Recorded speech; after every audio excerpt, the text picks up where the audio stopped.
Boa tarde. Boa tarde, pessoal. Estou feliz de estar aqui com vocês. Estou me recobrando da prece da Florinda.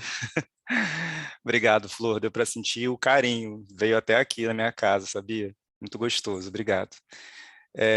Estou um pouquinho emocionado ainda. Então, bom estar com vocês. Vamos discutir e refletir junto.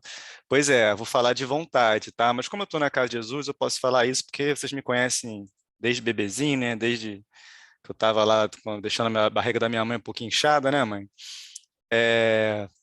Então, assim, vai falar alguém aqui que, na verdade, entendeu que está começando a entender sobre vontade e vai compartilhar é, as coisas básicas sobre vontade. Eu constatei a gravidade desse assunto durante os estudos e realmente vai ser algum lampejo do que realmente é a vontade quando a gente se entende como espírito imortal. Né? Para começar, então, o que é a vontade? Né? Fui lá no dicionário e tem duas vertentes, né? Duas possibilidades de respostas. Faculdade de querer, escolher livremente, praticar, deixar de praticar certos atos. Né? Então, está relacionado com querer, escolher, praticar de forma espontânea. Né? Então, tem esse lado. E a outra, né, o lado da força que impulsiona a realizar algo, a atingir os fins ou os desejos. Na verdade, a literatura espírita fala sobre a definição. Eu só fui ver para saber se a literatura está de acordo com esses significados dos dicionários, né? Mas está muito de acordo. Só queria acrescentar, né, que para nós espíritas, nós temos que falar de espírito, que somos nós em essência. Né? Então, a vontade, como a Flor já adiantou, ela tem essas vertentes de ser uma faculdade que nos faz querer, escolher, praticar livremente, que também nos impulsiona, mas, acima de tudo, é uma potência da alma. E por que ela é tão importante? O que tem de tão bacana, assim, na vontade? Eu vou compartilhar com vocês. Só um instantinho que eu tenho que organizar aqui a minha salinha. Espera aí, que senão eu vou dar uns spoilers desnecessários. Vou compartilhar com vocês uma tela para ajudar a gente, né, em alguns esqueminhas, a gente entender, né, o que está sendo discutido hoje. Então, para entender a importância da vontade, primeiro a gente tem que entender a mente humana. E Emmanuel, nesse livro aqui, Pensamento e Vida, e o médium é o Chico Xavier, fala sobre vontade, no capítulo 2. E antes de chegar no que é a vontade em si, ele parte para discutir o que é a mente humana, como a nossa mente se estrutura. E ele fala, então, de outras potências. A vontade é uma potência, mas nós temos essas 4 potências que vocês estão vendo aí: imaginação, inteligência, desejo e memória. Emmanuel fala assim, departamento. Ah, tá. E ele coloca essas 4 potências como departamentos da nossa mente. São departamentos. A imaginação é o. Vou começar pelo desejo. O departamento do desejo, em que operam os propósitos e aspirações. Eu vou jogando essas potências e cada um vai pensando como está o seu departamento, né? Vamos tentar ir por aí. Departamento do desejo. Operam os propósitos e aspirações, acalentando o estímulo ao trabalho. Então, olha o desejo aí, que está relacionado a coisas por trás, as nossas intenções, porque fala dos nossos propósitos, o que nos move, né? E que nos estimula ao trabalho. Nós estamos alimentando quais desejos no nosso dia a dia, durante a semana? Vamos pensar. Departamento da inteligência, está relacionado aos nossos patrimônios, né? De evolução e da cultura. né? Então, o quanto que nós estamos adquirindo de cultura, estamos nos enriquecendo intelectualmente. Departamento da imaginação. Ele ameaça, ele conquista as riquezas do ideal e da sensibilidade. Então, o que que nós andamos pensando, estamos viajando para onde, o que que estamos imaginando, porque ele vai angariar, vai pegar, né, esse departamento, as riquezas do ideal e da sensibilidade. E, por último, o departamento da memória, arquivando as súmulas da experiência e outros ainda que definem os investimentos da alma. Ué, mas e a vontade? A vontade é um departamento? Então, Emmanuel ele vem colocar a vontade como algo acima. E aí vem a Flor dizendo, né, o título do estudo de hoje, vontade a maior das potências. Cadê a vontade essa estruturação da mente humana? Olha ela aí, ó. A vontade está, então, como gabinete. Imaginação, inteligência, memória, desejo, são departamentos, são potências de suma importância, mas a vontade é a chefia, é o gabinete. E ele continua falando assim, a vontade é a gerência esclarecida e vigilante, governando todos os setores da ação mental. Todos esses departamentos são influenciados fortemente pela vontade. Vamos falar um pouquinho sobre vontade depois, mas vamos continuar um pouquinho nesses departamentos. O que pode acontecer se nós estivermos com nossa vontade fragilizada, mal direcionada? E aí ele fala assim, em relação ao desejo. O que acontece com nós, né? Se a nossa vontade estiver fragilizada, como andarão os nossos desejos? Sem ela, isto é, sem a vontade, o desejo pode comprar ao engano aflitivos séculos de reparação e sofrimento. Por isso que antes eu perguntei, né, como andam os nossos desejos? O que nós estamos alimentando? O que nós estamos querendo, desejando? A vontade está comandando? A vontade bem direcionada? Porque um desejo mal encaminhado não é problemas de uma semana. Nós, como espíritos, está aqui colocando problemas de séculos, de reparação de sofrimento, de dores, né? A inteligência sem a vontade bem direcionada ou frágil pode aprisionar-se na enxovia da criminalidade. Caramba, é o que a gente vê muito na história, né? Grandes inteligências comandando exércitos de homens, enganando para fazer coisas terríveis. A imaginação, o outro departamento, pode gerar perigosos monstros na sombra. Perigosos monstros na sombra. E a memória, não obstante fiel à sua função de registradora, conforme a destinação que a natureza lhe assinala, pode cair em deplorável relaxamento. Então, sem força de vontade ou sem um bom direcionamento, o departamento da memória fica se inativando, relaxado. Nós ficamos, inclusive, com dois problemas, com dificuldade de arquivar, de assimilar novas experiências, novos progressos para nós, e, ao mesmo tempo, também ficamos com dificuldade de usar toda aquela boa bagagem que nós construímos ao longo desses séculos aí de tantas reencarnações e tantas conquistas. E ele termina o capítulo desse livro, desse capítulo 2 desse livro, assim: a vontade pode impor o jugo da disciplina sobre os elementos que administra, de modo a mantê-los coesos na corrente do bem. Então, olha só como a gente não entende sobre vontade.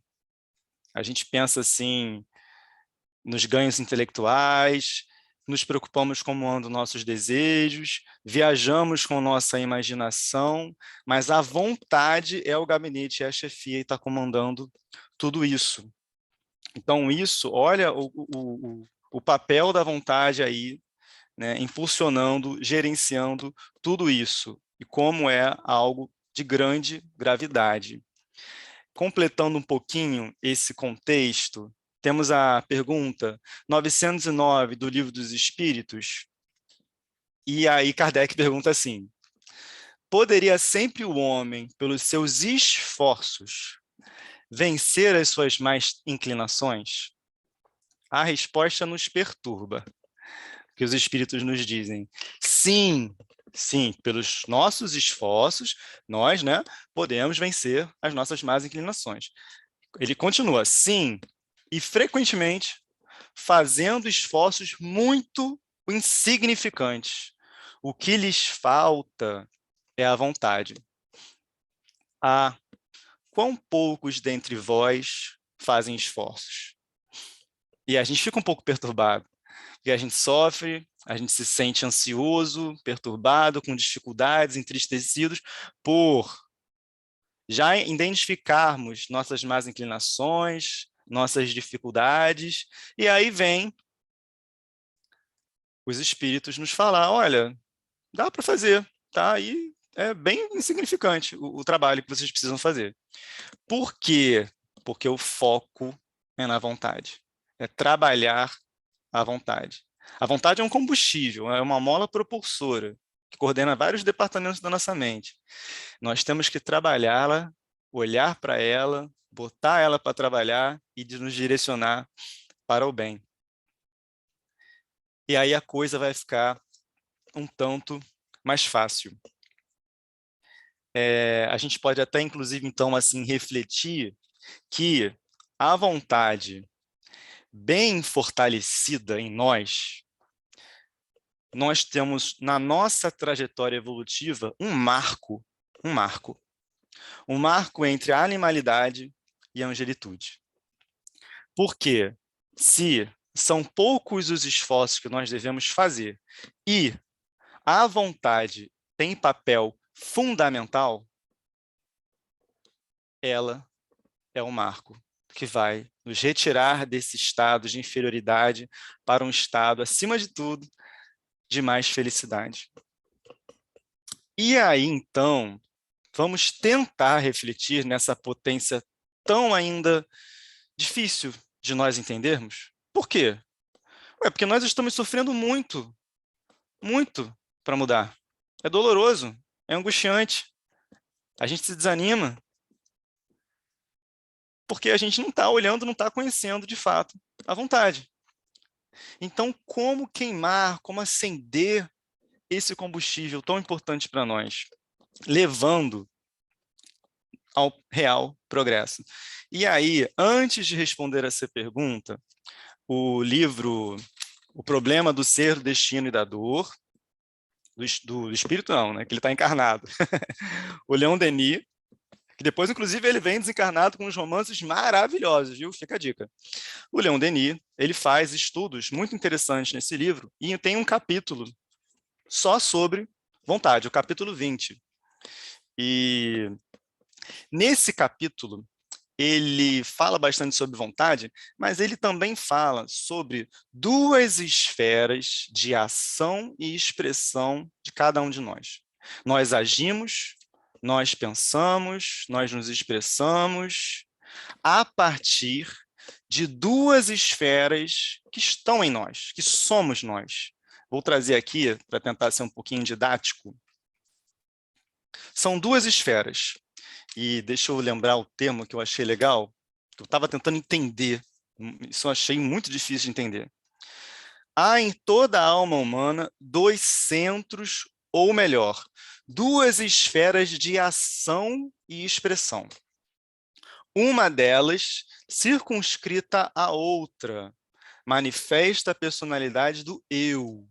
Então, vamos entender. Vocês estão enxergando aí duas esferas, dois círculos. Vou falar porque algumas pessoas não conseguem ver, né? Às vezes estão só ouvindo, vou tentar ser bem claro. São dois círculos, um circunscrito ao outro. O que é um circunscrito ao outro? Um dentro do outro. O primeiro círculo é do eu, é do ego, manifesta a nossa personalidade, as coisas transitórias, as sensações materiais, né? E aí se expressa também, muitas vezes, infelizmente, na forma de egoísmo, no que não é permanente. Mas maior parte dessa esfera é o que está ao redor, e é o que de fato representa o eu divino, a consciência, onde estão as leis de Deus, a essência divina que está em nós. Uma das coisas que me fez refletir foi que a gente se preocupa muito em conquistar virtudes, como se a gente estivesse botando pacotinhos de virtudes em nós, quando o convite real é de buscar o que já está em nós, latente, em dependendo das virtudes adormecidas. É buscar essa esfera maior, o eu divino.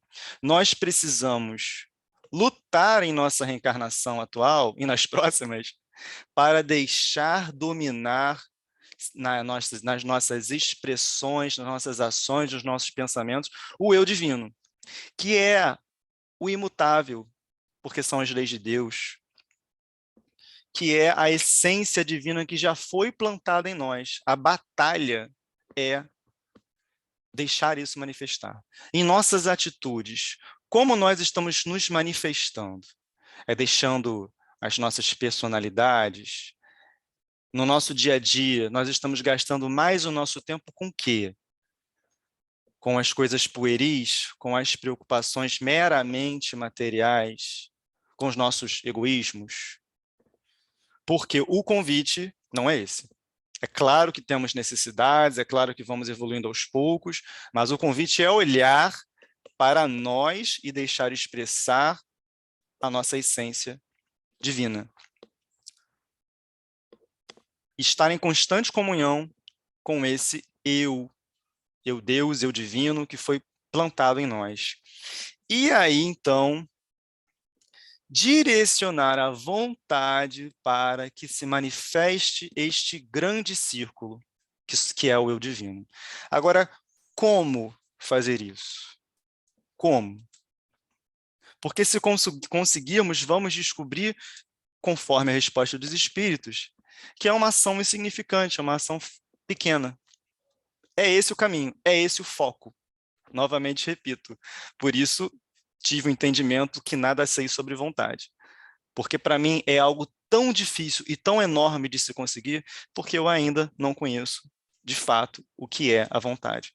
E aí, então, o que a gente pode fazer?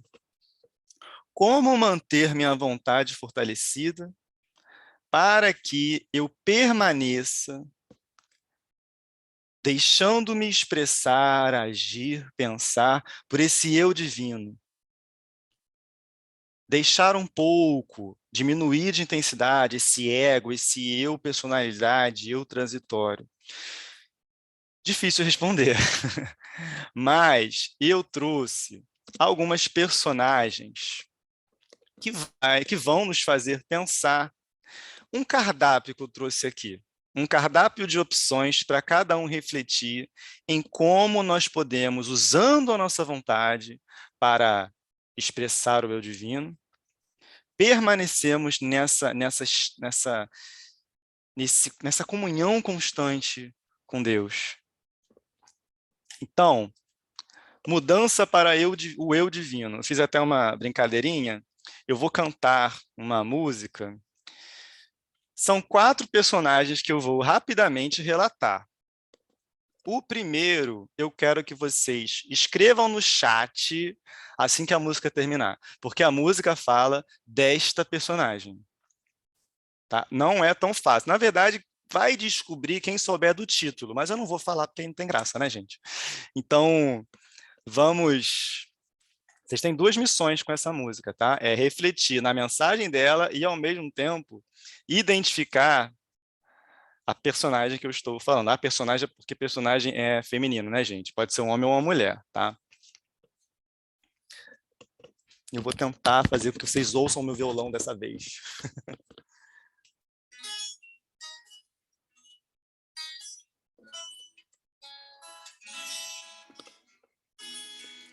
Senhor, em seu nome, Senhor, em seu nome eu falava às pessoas, jogava as sementes, plantava e colhia paz. Mas sentia falta de algo mais. Eu fazia quase tudo, e hoje tudo é quase nada, frente à obra e seu Criador. Sinto não sabermos dar valor, faltava-me mudar e tentar me encontrar e tentar me conhecer, Senhor. Ser mais um em seu rebanho a caminhar. Não me cabe só falar, também cabe agir e me tornar um instrumento seu a melhorar.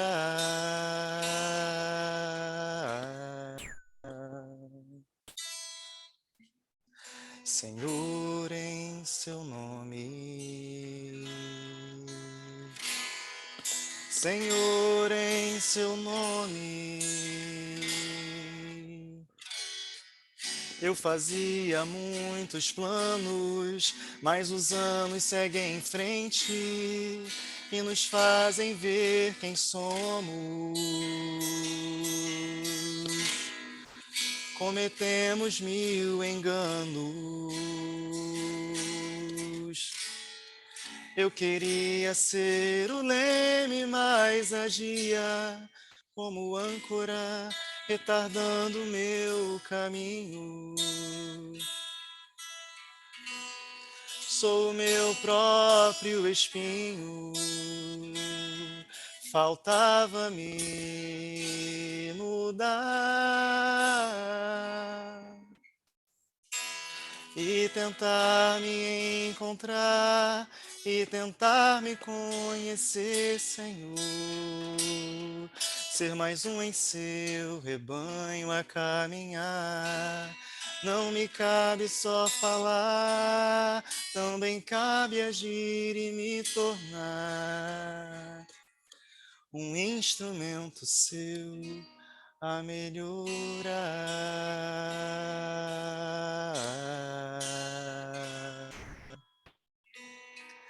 Senhor, em seu nome.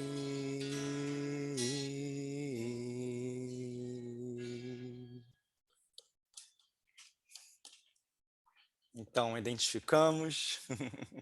Deixa eu dar uma olhadinha. É o Paulo, Paulo de Tarso. Legal, ele mesmo, né? A música se intitula Na Porta de Damasco. Então, nós temos aí, ó, a nossa personagem primeira. Deixa eu clicar aqui, vamos lá. Paulo de Tarso. Paulo de Tarso. O que essa música fala, né? É como se fosse Paulo de Tarso já como Paulo, não mais como Saulo, lembrando do passado, né, das suas ações, da sua perseguição aos cristãos. E aí, né, a caminho de Damasco, né, acontece durante sua história um momento em que ele encontra Jesus. Jesus já tinha passado, já feito a sua passagem junto a nós, mas, né, Paulo de Tarso, desejando ainda continuar na sua perseguição aos cristãos, se encaminha, né, a cavalo e vê Jesus. Jesus aparece, ele cai do cavalo e naquele momento ele já se coloca à disposição para a mudança, perguntando a Jesus o que queria que ele fizesse. Então, nós temos um exemplo de mudança para a esfera do ego, da personalidade, da transitoriedade que representava Saulo de Tarso, para a esfera do eu divino, do eu permanente, da maior constante sintonia com a vontade de Deus. Para ele, foi Jesus ali. Foi a presença de Jesus, todo o magnetismo, que fez uma mágica, que estalou um dedo. Não, mas foi aquele magnetismo que despertou toda aquela bagagem. Olha aí o departamento da memória, todos os departamentos de Paulo de Tarso. Despertou o gabinete central à vontade. E Paulo de Tarso é uma personalidade que representa muito bem a vontade. Ele segue, então, como Paulo de Tarso, realizando inúmeros feitos, inúmeros progressos para aqueles povos, deixando aí para nós também muitas reflexões. Segunda personalidade que eu trago, também cantarei um trechinho só de música, tá? E deixo também para vocês... Ah, essa é mais fácil, bem mais fácil.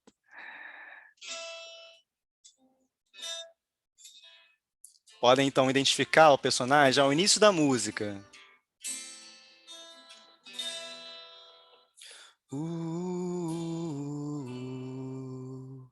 Doce é sentir em meu coração, humildemente vai nascendo amor.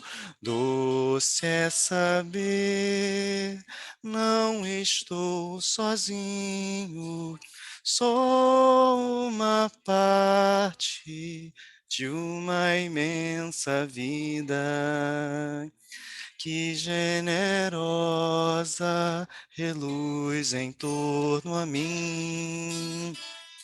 Imenso dom do teu amor sem fim. Então, quem é a nossa segunda personagem? O nosso queridíssimo Francisco de Assis. Isso mesmo, Flor. Francisco de Assis. E não foi à toa em que eu trouxe essa música, porque qual o marco de Francisco de Assis na sua transformação tão forte, tão marcante? É um momento em que ele se encontra numa praça, junto a seu pai, junto a várias pessoas, e ele retira todas as suas roupas, abandona todos os seus status para se encher de Deus. Ele abandona tudo. E já li alguns livros sobre a vida dele que refletem sobre essa ação. Ele abandona tudo para ele se esvaziar e conseguir, com mais pureza e mais limpeza, se encher apenas de Deus. É basicamente quase uma cirurgia em que você retira quase, né? É claro que a gente não pode falar isso, né? Porque a esfera do ego, do eu, da personalidade também faz parte de nós. Mas ele consegue se esvaziar de forma tão linda, tão profunda, que ele só se preenche de Deus. Isso tem muita relação nesse capítulo do livro do Leon Denis, Problema do Ser, do Destino e da Dor, num parágrafo em que Leon Denis escreve assim: olhemos atentamente para o fundo de nós mesmos, fechemos nosso entendimento às coisas externas e, depois de havermos habituado nossos sentidos psíquicos à escuridade e ao silêncio, veremos surgir luzes inesperadas, ouviremos vozes fortificantes e consoladoras. Então eu pergunto, será que nós estamos nos enchendo demais de estímulos, de sensações, de posses, de preocupações meramente materiais? Porque isso nos atrapalha bastante. E nós, às vezes, nem reparamos que isso está acontecendo. Pensa, estou usando muito carga mental minha para as coisas meramente materiais? Então, temos que usar da nossa vontade para deixarmos que permanecemos mais preocupados a nossa essência como espíritos imortais e as preocupações necessárias para o nosso progresso. Falando brevemente de outras duas personagens, o próprio irmão Jacó, eu tenho uma visão um pouco peculiar, né? Muito fala-se que não, o irmão Jacó chegou ao mundo espiritual, né? Meio que falhando, sentindo como espírito falido. Bom, quem conhece, né, um pouquinho, né, da história de Frederico Figner, foi um eminente espírita, né, que ajudou muitas pessoas, foi uma pessoa muito generosa e muito atuante no movimento espírita, chega ao mundo espiritual e, né, na sua obra, é claro que ele vai, de forma humilde, mostrar bem claro para nós as falhas que ele considerou, né? Mas devemos considerar que ele teve uma desencarnação relativamente boa, com espíritos muito bons, como Bezerra de Menezes o ajudando, né? Foi muito bem recebido no mundo espiritual. E um marco do livro é quando ele consegue botar a sua luz, exteriorizar a sua luz. E qual cardápio ele nos oferece para repensarmos como alimentarmos a vontade, deixá-la acender e convidar-nos para esse eu divino, o amor e o perdão. Foi o momento em que ele, que tinha muitas diferenças claras com religiosos, de outros grupos religiosos, no mundo espiritual, de forma muito sincera e profunda, sente a compaixão e amor por aqueles espíritos do mundo espiritual que queriam atacar. E a partir desse momento, em que ele faz uma mudança brusca interna, uma mudança vibratória, ele consegue exteriorizar a luz que ele já tinha, mas ele precisava, de fato, fazer essa mudança para a esfera do eu divino. Ivone Pereira. Olha, gente, eu sempre falo dela, desculpa aí, mas dos médios é a que eu mais gosto, tá? Ivone Pereira, quantas reencarnações, que bagagem maravilhosa nós temos com esse espírito, em que vem numa reencarnação, provoca uma vingança, na próxima continua a atuação com esse homem que ela se vingou, causando muitos dissabores a ele, numa terceira vem também, junto a esse grupo de espíritos e escolhe o suicídio, numa outra vem muito sofrida, e na reencarnação anterior ela vem como Leila, e também fracassa duramente, optando pelo suicídio. Vem ela, então, nesse corpo, Ivone Pereira.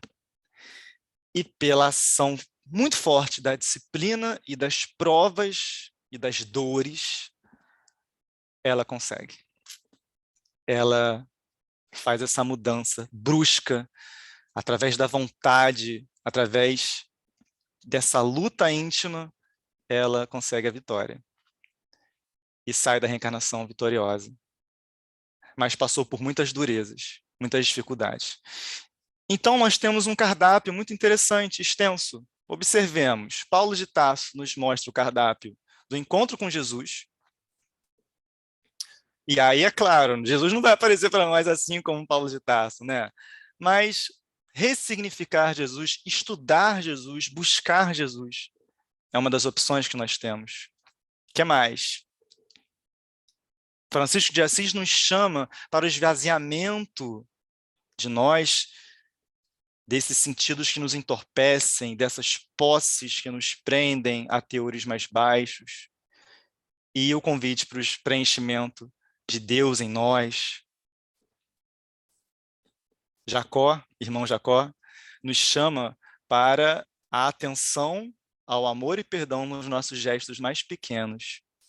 E Ivone Pereira vem nos mostrar a lembrança da importância da disciplina e das dores e dificuldades em nossas existências. E, por fim, também convido para mais um setor do cardápio, que é claro que atravessa essas 4 personagens, mas nós devemos destacar a importância do estudo, porque nós somos muito, muito, muito privilegiados como espíritas, porque temos entendimentos muito bem explicados na literatura sobre as leis de Deus, a natureza espiritual das coisas. E o estudo deve ser constante. A Casa de Jesus é muito feliz em colocar como requisito ao trabalho a importância do estudo.